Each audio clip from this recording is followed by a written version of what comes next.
look, my dad and my mom told us growing up, like, in this house, you are the most special child in the world. And we're going to do everything in our power to help you, everything. But the second you step out that door, everybody thinks that you have unearned advantage. And so you have to work harder to disprove that. And I thought I was doing that.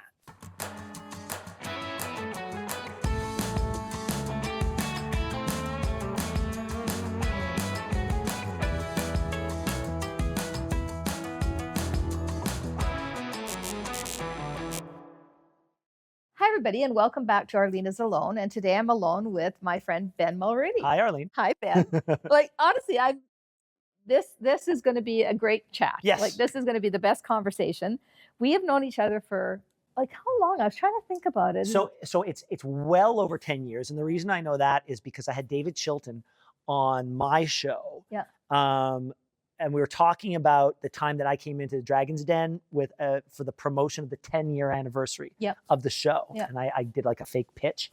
And so he remembered that, and that's over 10 years ago now. So it's at least 10, I would say 15 years. Yeah, I was going to say, it's got to be 15 years because we knew each other before then. Yeah. And I'd been on your show a couple of times before then. And I think we've met through somewhere in the industry, somewhere along the way. Yeah. And you've had me on numerous times. But isn't it great when you don't remember how you met? Yeah. It's just that we've been there for so long. And you haven't aged at all. Oh yes. Oh yeah. Well, I exfoliate. I've got an oily T-zone. You exfoliate? But you've gone gray. I have gone exceptionally gray. Yeah. And depending on the lighting, it can look very, very white. Do you look more and more like your dad every day? The older I get, people tell me. The grayer I get, the more people say I look like my dad. Yeah. You must miss him.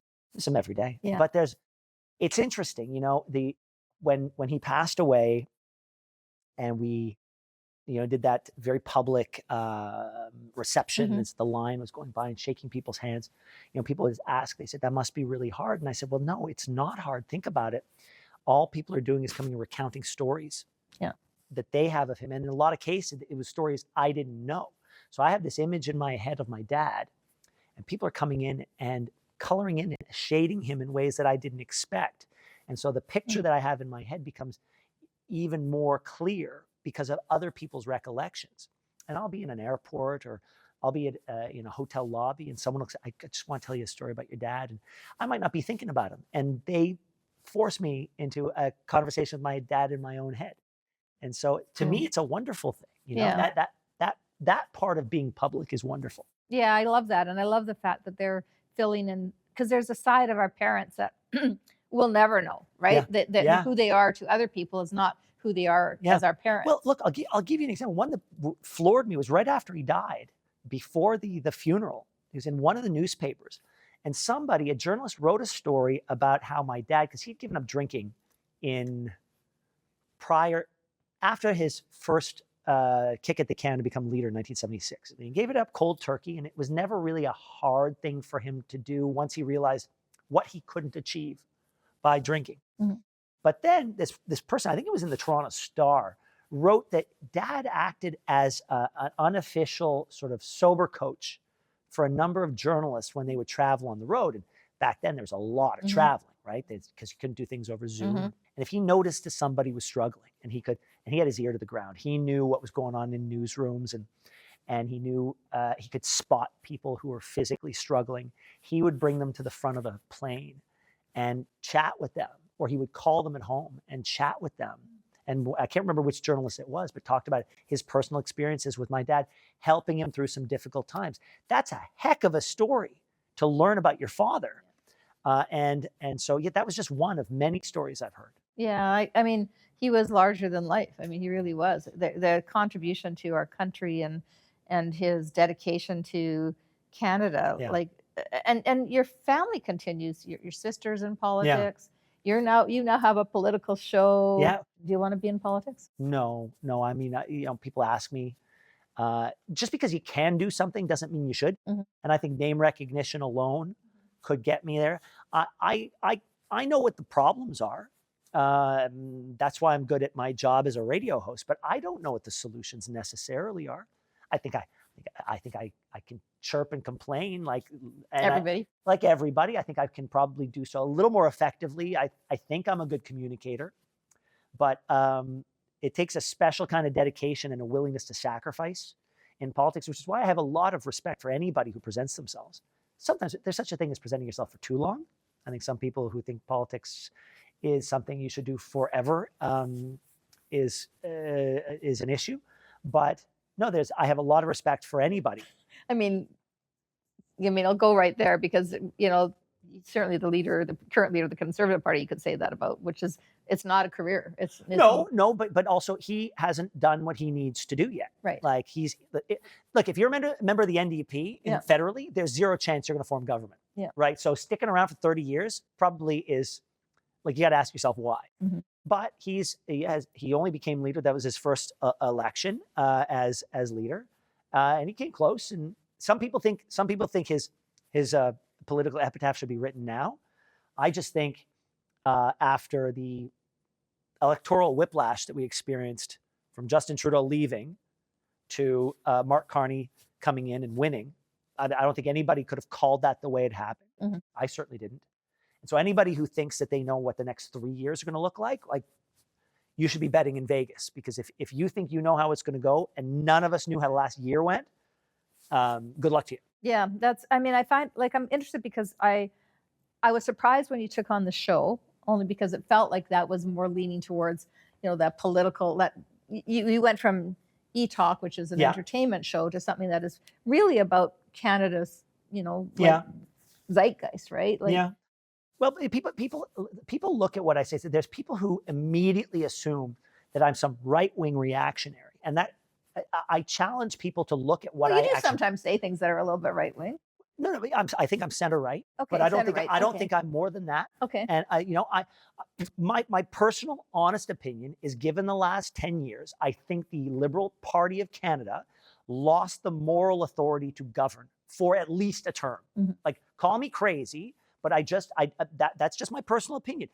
I was in the minority, right? Everybody else said they could. So I have not been prosecuting the last election, but I have been challenging the Prime Minister on what he promised. I don't know that he's necessarily been delivering. I want him to succeed. I very much want him to succeed, but we were promised lightning fast, and we were promised the fastest this and the fastest growing that. I haven't seen it yet. Now, some people said, give him time, give him time. I said, sure, I'll give him time. But he said he didn't need time. He said it was going to happen immediately. And I just want, I do believe that if those same promises had been made by a Conservative, they would be held to a different standard. That's interesting. I think that, and I think the difference is that Carney wasn't a politician. Yeah. And so when he said that as a business person, I think he probably really believed it, that it could be lightning fast. You could just go in, direct, and get things done. And I think the reality is that government doesn't work that way. And he's probably learning that lesson as he goes here. No, and listen, let's look at the tariffs, for example, real quick. It's I completely respect the idea that no deal is better than a bad deal. Right. And that's the argument. And I also think that maybe what they're doing now is waiting for the Supreme Court of the United States to decide on the legality of a number of these Trump tariff powers. I think that's a sound policy or position to take. It's a great tactic, great strategy. I would just like somebody to say, you know what? This is the new policy. This is what we're doing now. Instead, we've got people saying this was the plan all along. And I don't like being talked to like I'm an idiot. I know that wasn't the plan all along. Don't tell me it was a plan all along. I will get behind you more if you're more honest, even if that honesty involves telling us you got something wrong. I think that level of authenticity, saying you get something wrong, will bring people like me on to say, you know what? I get it. Of course I get it. Donald Trump is a moving target. He's a wild card. He doesn't have any core beliefs that tether him to a reality that you and I would recognize. So of course I get it. He's the most wily person we could be negotiating up against. But just tell me that you got something wrong, and I'll probably like you more. Mm-hmm. Yeah, I mean, I think I look at it and say, I believe that, and I'm certainly, I've been a Conservative almost all my life, and I voted Liberal this time, and I voted Liberal because I really believe Carney had the experience and expertise to help us through what I think is an existential crisis in this nation. I just believe that. You know, that's my belief.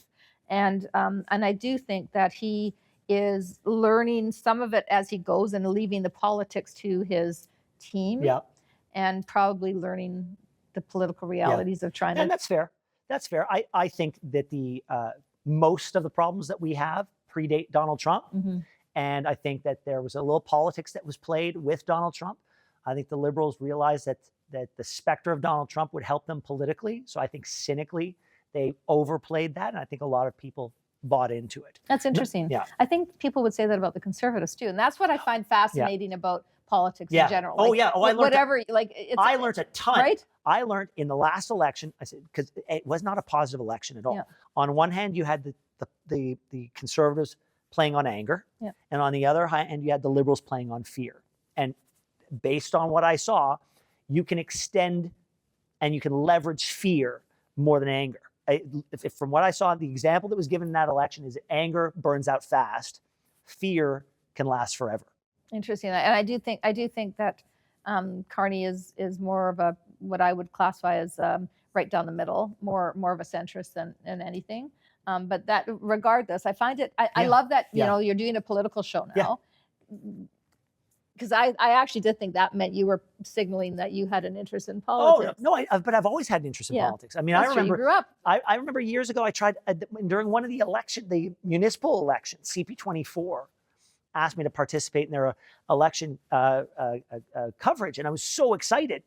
And then they said, we want you to be the man on the street talking to regular people. I was like, no, I can do more than that. And what I realized is at the time is like, until I left entertainment, that was never going to be something that people would buy from me completely. And so, I think you can do anything and all things, but you can't do anything and all things all the time. You have to put something away for a while to then go do something else. Which you did, right? Because you were on eTalk for how long? 15, 16 years. And then what was that like to leave? Tell me like what that journey was about. I left because I was told that I was not welcome anymore. And which was fine. You know, my wife's story is hers to tell, but I can tell the impact that it had on me. And you know, I thought I was a good colleague. I thought I was a good friend. I had almost every single person I work with in my home. I was there for them for all sorts of things. If they tried to use the influence that I had to help everybody else on my show, I thought I tried to be as positive an influence on my show as possible. And I can't speak to the genesis of what happened, although you know, when that thing happened to my wife, I sent an email to one of my colleagues, which was, I believe, deliberately taken out of context, which was then sent to Human Resources. I was told by certain people at the network that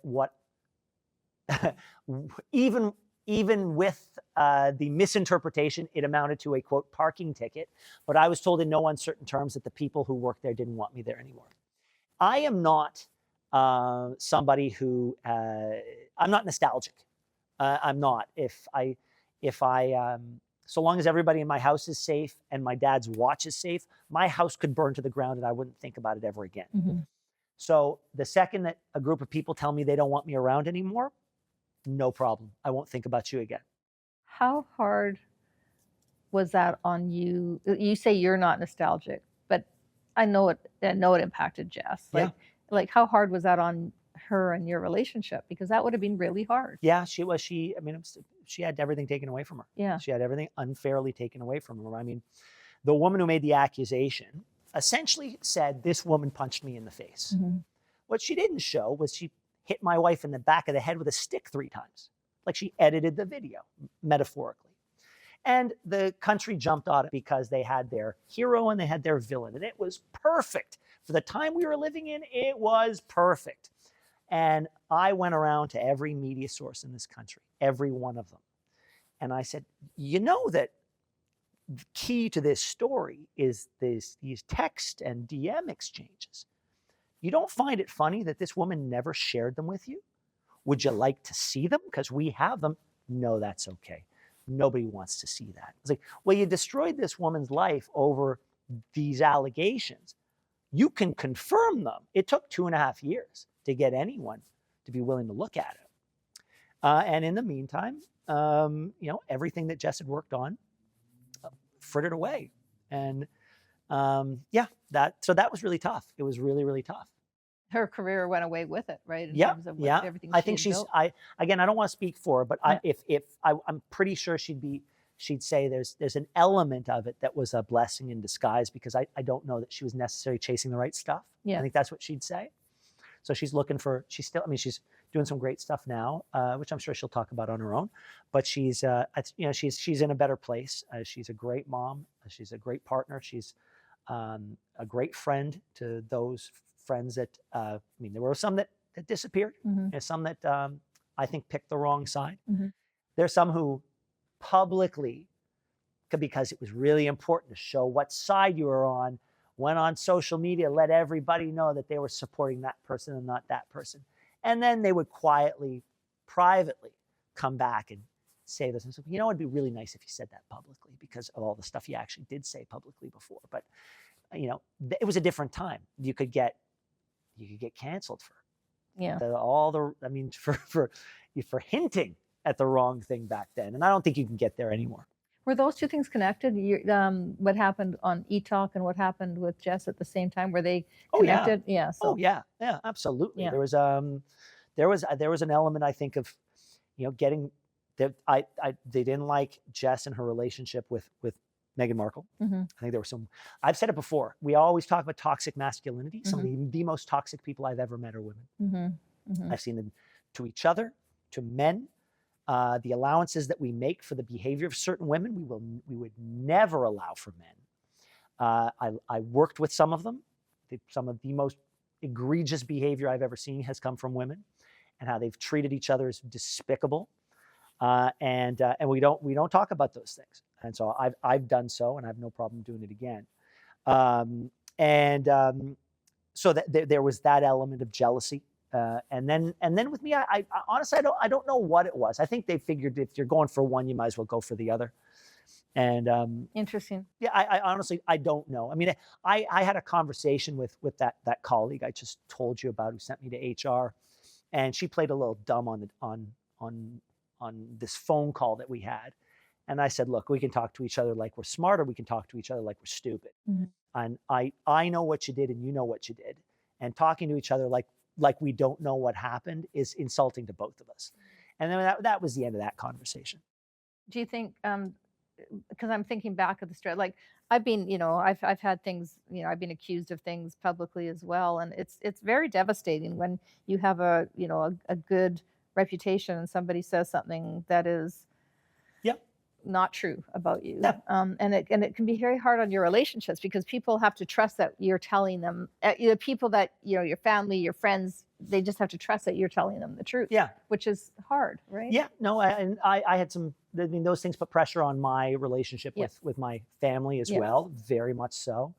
And, I think there was this, for a while, Jess and I had this single-minded determination to exonerate her. And I think after a while I realized it really doesn't matter. No. It's a fiction. It's from the studs all the way up to the roof. Like, it's a fiction. And there are certain people who are going to believe it no matter what. It gives them comfort to live in a world where they can identify a villain.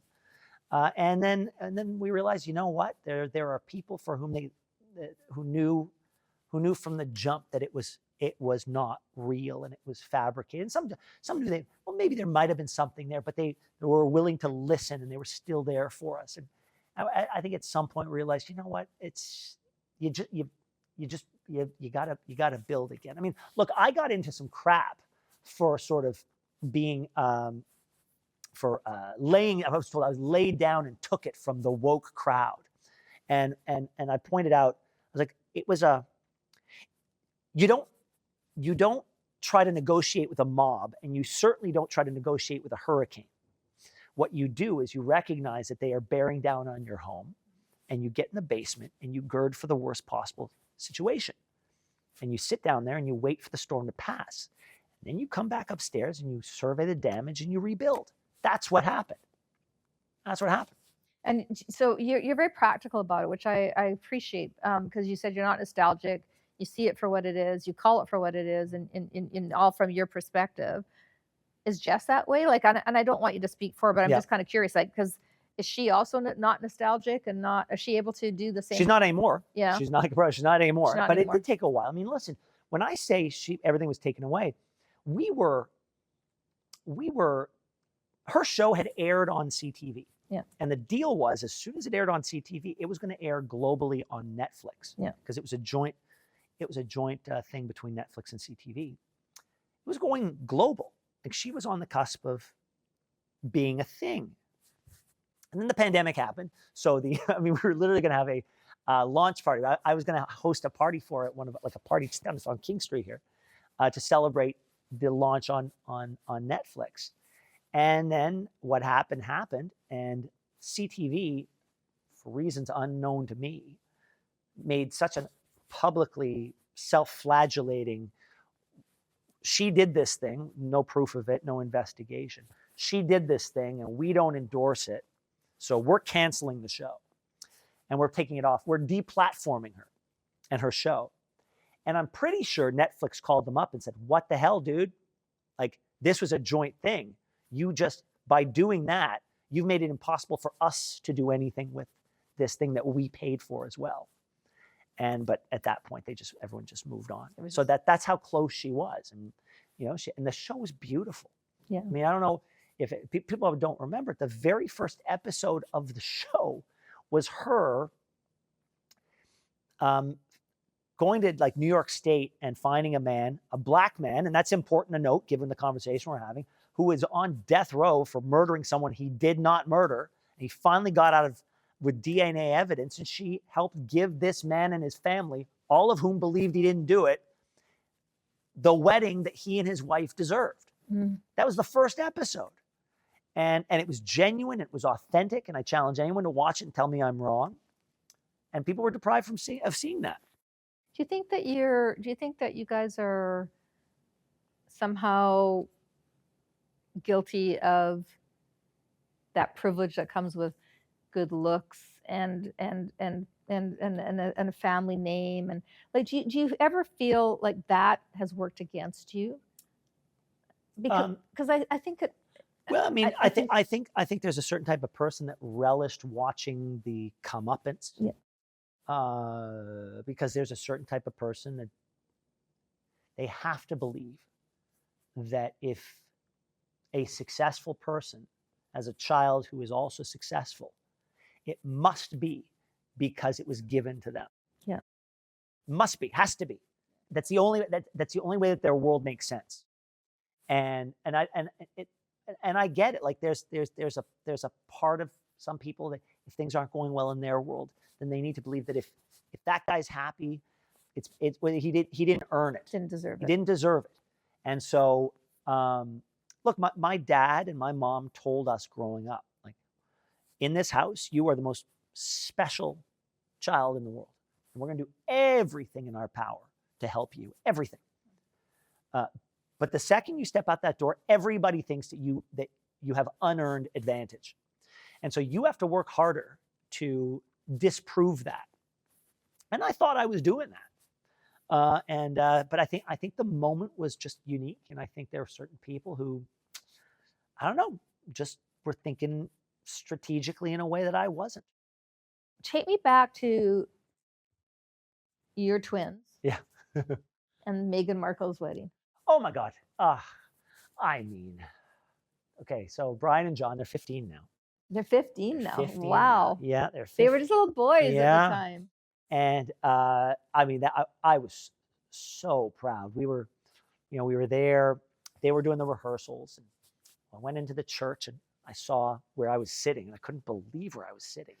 But the first thing I did was look, all right, where are the cameras? Mm-hmm. And I saw where the cameras were. I was like, geez, there's a chance I'm going to be on camera the whole time. So I said, I'm going to leave my phone in the sort of the party bus that was. So you couldn't take pictures? No, so I couldn't, if I was nervous or anything, just pick up my phone, because if my mom saw me on the phone, she would let me know. Yeah. So I left the phone in the party bus. And everybody was doing their own thing. Jess had her job at the wedding, and my job was to just sit there and be a guest, and the kids had their own thing. So we were completely separate from each other. I couldn't see the front of the church. I couldn't see anything. So I didn't know any of it had happened. I get into the party bus and I call my mom and she says, Ben, what is a meme? And I said, well, it's sort of like a moment that is, that's shared, like a really quick moment that's shared and it becomes about more than it was. And then I said, why? I said, because I think Brian's a meme now. Oh. I said, what do you mean? She said, well, she sent it to me and it was the shot of him like with a big open mouth smile with the trumpets playing when the doors open, sort of thing. And I asked him what, he said he'd never heard trumpets before. And that was his smile. I'm just imagining being in that moment and being front row as you were. Like, that's just got to be a bit of a surreal. Oh, the whole thing was surreal. Even though you were surrounded by a lot of very high profile statesmen and heads of state and, around the globe with your dad, because of your dad, that had to be a moment where you went, how did I end up? That's exactly right. That's how did I end up here? For sure. I did. But, in those moments, that's why I didn't want my phone either. I kind of wanted to be focused on the entire experience. And the whole thing was beautiful. Like, from start to finish. It was a fairy tale. Are they still friends? They, yeah, which is nice. Yeah, it is. It is. Ups and downs in every relationship. And when Jess was going through her thing, I mean, ups and downs. But no, they are still friends. They still talk. Well, hard again. People find it somehow challenging to declare relationships when somebody's in the middle of a maelstrom, right? Yeah. It's very difficult to say, I'm going to stand by somebody, especially when you're high profile, which is unfortunate. Yeah, and she was having her own she had her own stuff going on. Yeah. And still does. Have her own stuff going. She still does. So, okay. So I think I understand your relationship with politics is kind of, I don't think it cannot be there because of your dad and how you grew up. Where are you at today? What do you want to accomplish now? Like, what's for you? Well, I didn't know I wanted to do radio. Like, I didn't know that. And when now I do it, A, I know I like it. B, I think I'm pretty good at it. So I'm kind of want to, and we only just celebrated our 1-year anniversary for the show. So I kind of want to see what we can do with this. And the podcast is doing well. We're doing very well on social media and on YouTube. I mean, there's only room for growth there. So I kind of want to do this for a while. If ever there was something I would do in politics, I would run for mayor of Toronto. Mm-hmm. No time soon, like at all. Like I said, I got the show that I'm really enjoying. But there's an election coming up soon. Yeah, no, I'm not. No. Like, I just got to start the show. No, absolutely not. But in the future, maybe. Yeah. And I would give it one kick at the can, and that's it. And so that would be something. But that's not on my roadmap. That's under extenuating circumstances. Before I got into radio, I tried my hand at startup life. Yes, I know. Yeah, and it was a disaster. Yeah. It was a disaster, but I learned a lot. Why was it a disaster? Because I didn't know what I didn't know. Mm-hmm. I didn't do my due diligence. I was a little excited to start a new chapter. I trusted that the other people that were brought in were the due diligence. I was like, well, these are all people in the industry, so they wouldn't join something unless they knew. And they were, I was wrong. But I realized a few things. One, I am not built to be a pure entrepreneur like that. And that's one of the reasons I'm so adamant about my respect for entrepreneurs, is because I know how hard it is. I tried. And so, but I also learned what a good CEO is, and I know what makes a good startup now in a way I didn't before. And so I do some advisory work for a number of what I think are really important startups now. And I think a couple of them are going to do some really important things. So I do those things. But one thing I'm really excited about is me and my best friend from high school have started writing a series of books, children's books. And they're like Christmas books for kids. And I really think that in a couple of years, I think they'll be in market. Tell me about your friend. His name is Yann de Chilois. We say that we've known each other since high school. He's we say two men, one brain, and he's been There's my. so many jokes there. I'm not going to. Yeah, we share and we've known each other since high school, and he's been part of my family forever. Our claim to fame, nobody knows this, is that we successfully, on a road trip from Ottawa to Los Angeles, our radio wasn't working, and we only had a few CDs. So we successfully translated I Want It That Way by the Backstreet Boys into French. It's called Je le veux ainsi. And it's never been done before? It's a perfect translation. Really? Yes. Dis-moi pourquoi c'est rien qu'une légère erreur. Dis-moi pourquoi je ne... une telle... Dis-moi pourquoi je ne veux jamais t'entendre dire je le veux ainsi. I love it. Yeah. Well, I mean, is this your debut singing? Like, it's just... No, so I told one of the Backstreet Boys that I'd done this, and he was not impressed. And I told him, I said, listen, you made your debut, like the first area in North America that really adopted you and had passion for you was Quebec. Yeah. I think you guys should get back together, and I think when you get back together, you should record this. And they wanted nothing to do with it. Really? Like, some people just don't know a gift horse when they see it. I know. Right? Well, I'm going to find a good French-Canadian performer, and I'm going to give it to him. And I'm going to say, I think you should perform this. I'm trying to think who I know that, like, it's got to be somebody who speaks perfect, impeccable French, so they can, pull it off. Well, there's this guy named Corneille. I don't know if you remember Corneille. No. Yeah, so his name's Cornelius. I can't remember his last name. He's perfectly bilingual, and I think he could do it. I mean, you're perfectly bilingual. I didn't know that you could speak that French that well. You can sing in French. Yeah, but no. So I do some French radio now. Every day, I'm on a Montreal radio station. And it hit me smack in the face that my French is not nearly as good as it used to. I just assumed it was, but trying to speak extemporaneously on the issues of the day, which I do on my English language radio show, it's taken a long time to get to a place where it's even acceptable, and so I've got to do a lot more work. What's your biggest strength? I think my biggest strength is to step outside myself and see how the world sees me. My dad always used to say, like, you got to be able to do that. So I don't have any illusions about how the world sees me. And I think you can do a lot when you know how people see you. So you have a thick skin? Oh God, yeah. Yeah. Oh, nothing offends me. Nothing. What's your biggest weakness? I don't think my biggest weakness is I will. I hope this doesn't sound like I'm trying to wrap up a positive and a negative, because there's negatives to it. I think I sometimes think more about, I don't think enough about what makes me happy. So I can compartmentalize. That's what it is. I can compartmentalize really well. So even if my life is falling apart, I can sleep like a baby, which is great.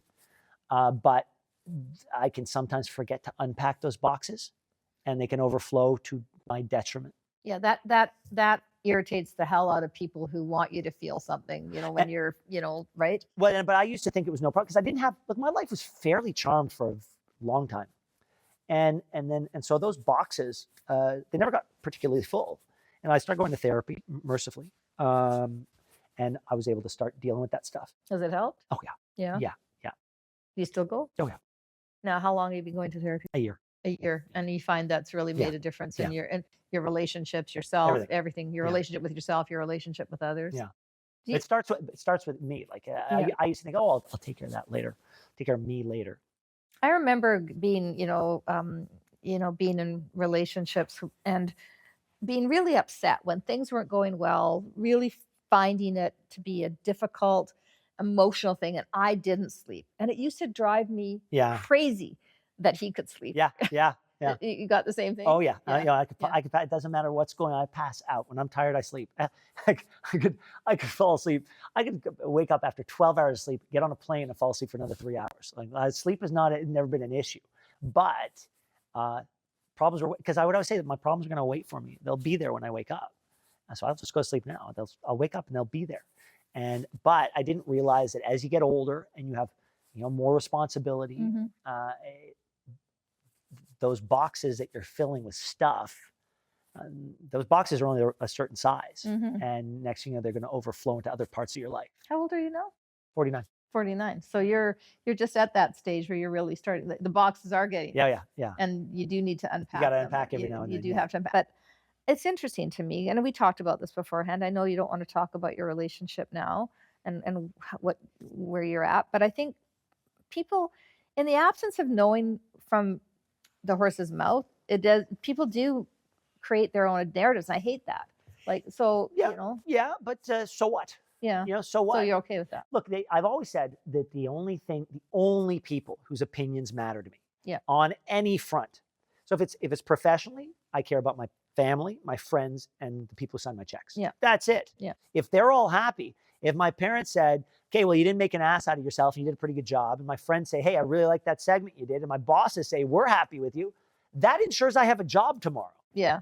It has nothing to do with the trolls online. Yeah. And so from that flows my perspective on pretty much everything. Yeah, I like that a lot. That's a great attitude to have. And I think I do this, like I put things out there, and once in a while I'll go back and I'll answer 2 or 3 of the posts because they're just so ridiculous that I want to say something. Yeah. But then I can't read them all. You know, like I get thousands of responses sometimes. And I think, well, first of all, I don't have the time. Yeah. And second of all, it doesn't really matter. Like, you know, I mean, it matters. I care what people think, but not to the extent where it will make me feel bad about how I think. Yeah. You know, there's always something to learn. People's opinions are helpful. Yeah. I mean, I'm when it comes to my opinions at work, yes, of course, there's always something to learn. And we always tell the listeners of the show, call in or send us a text. I'm not so prideful about the things I believe that I think I'm right all the time. If somebody comes at me with an argument that changes my mind about, you know, this political opinion or that policy or how I view X, Y, or Z in the world, I can change my mind in real time. I will look, you know what? You were right. I was wrong. I've actually seen you do that. And I actually respect that. I have seen you do that. And one day we'll talk politics a little bit more because we do have different opinions on many things, but I've actually always appreciated that. I have no problem when somebody doesn't agree. I'm a best practices guy. I honestly, like, what are we trying to achieve? Yeah. What is the politician trying to achieve? What's the problem that they want to solve? Okay, who does it best around the world? Let's try that. Okay, and if it works, I don't care if it came from the NDP. If it works to solve the problem that we all agree is a problem, great, right? I think the reason the NDP continue to run, to your point earlier about why do it for 30 years or for a lifetime career, because they really believe in what they believe. And I think, you know, there's nothing wrong with that. Like they offer, I think having more than 2 parties is never a bad thing for a country, to have options and to understand, you know, different perspectives. And, you know, I was reading about Denmark today and, you know, kind of how it's called a social state, but it's really not. It's actually a very, very, very capitalist country. But there's so much to learn in the world from people's whose opinions are different than ours if we say them respectfully to each other. I agree.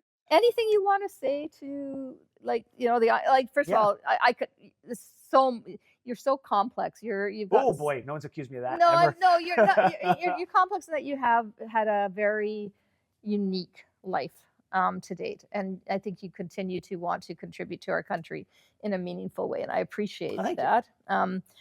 What do you want to say to Canadians and to the world? And what's the? Nobody should assume that they are so smart that they know everything. I certainly don't, although it sounds like I believe that sometimes with the confidence with which I speak. But no, I think being open of mind and open of heart in every conversation that you have, being willing to be proven wrong, I think, and being willing to, if you are proven right, you know, be a generous winner in that equation, so that you're I don't know. I think being willing to have positive conversation is, I think, a recipe for wonderful things, like we're having right now. Yeah, I love that, and I love the notion that you know, we are so many things to other people. But what Ben just said was very insightful. He said, "I sound like I am right because I assert myself. I assert how I say it clearly. I say it with conviction. I say it with confidence." And we can all learn from that, Ben, because too many of us are afraid to assert ourselves into a conversation. But the other side of that is equally true, which is you also have to be able to admit when you're wrong. Oh, yeah. And so I think, and you've just said that that's something you have no problem with. So no problem with that. Yeah. I love the conversation. Thank you for coming on my Arlene, show. Thank you. Thank you.